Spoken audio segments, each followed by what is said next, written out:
इस वक्त पूरे देश में नीट 2026 समेत बाकी प्रतियोगी परीक्षाओं के पेपर लीक को लेकर भारी हंगामा मचा हुआ है। इसी बीच राजस्थान की एक बड़ी परीक्षा में कथित फर्जीवाड़े के करीब 17 साल पुराने काले पन्ने खुलने लगे हैं। 2009 में प्रदेश की सबसे बड़ी मेडिकल प्रवेश परीक्षा प्री मेडिकल टेस्ट यानी पीएमटी में बड़े घोटाले के आरोप लगे थे, जिसमें संदिग्ध उम्मीदवारों समेत तत्कालीन कमेटी और जांच एजेंसियों पर भी गंभीर सवाल खड़े हो रहे हैं। बताया जाता है कि पेपर लीक की पुष्टि के बावजूद 66 संदिग्ध उम्मीदवार डॉक्टर बन बैठे और आज भी प्रदेश के अलग अलग सरकारी और निजी अस्पतालों में मरीजों का इलाज कर रहे हैं। दरअसल बात 2009 की है, जब प्रदेश में पीएमटी होनी थी, लेकिन एक चौंकाने वाले खुलासे ने पूरे सिस्टम की विश्वसनीयता और पारदर्शिता पर गंभीर सवाल खड़े कर दिए।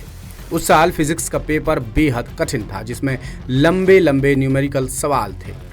सामान्य तौर पर ऐसे सवालों को हल करने के लिए रफ वर्क यानी गुणा भाग करना अनिवार्य होता है।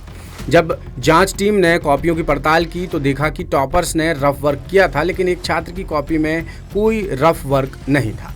उसने कठिन से कठिन न्यूमेरिकल के उत्तर सीधे टिक करके दिए थे। जांच कमेटी के मुताबिक ये केवल तभी संभव है जब छात्र के पास परीक्षा से पहले ही पेपर पहुंच गया हो। जांच रिपोर्ट और आरोपों के आधार पर मामला हाईकोर्ट पहुंचा।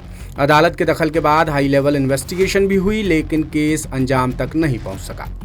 मौजूदा हाल ये है कि राजस्थान स्वास्थ्य विज्ञान विश्वविद्यालय यानी RUHS के पास 66 संदिग्धों में से 50 छात्रों का कोई रिकॉर्ड ही नहीं है और बाकी 16 मामले सालों से हाईकोर्ट की अलग अलग खंडपीठ में लंबित पड़े हैं। एक्सपर्ट्स का साफ मानना है कि 2009 का ये घोटाला राजस्थान में मेडिकल एग्जाम्स में होने वाले संगठित फर्जीवाड़े का आगाज था। यदि उसी समय संदिग्ध उम्मीदवारों की बारीकी से जांच और डिग्रियां रद्द कर उन्हें जेल भेजा जाता और पेपर लीक करने वाले सरगनाओं पर कड़ी कार्रवाई हो जाती तो आज पेपर लीक माफिया इतना मजबूत नहीं हो पाता। सिस्टम की इसी ढील के कारण नीट जैसी राष्ट्रीय स्तर की परीक्षाओं के पेपर भी लीक हो रहे हैं। हालांकि ठंडे बस्ते में जा चुके इतने बड़े घोटाले की परतें अब तेजी से खुल रही हैं और बड़े स्तर पर जांच की मांग फिर से उठने लगी है।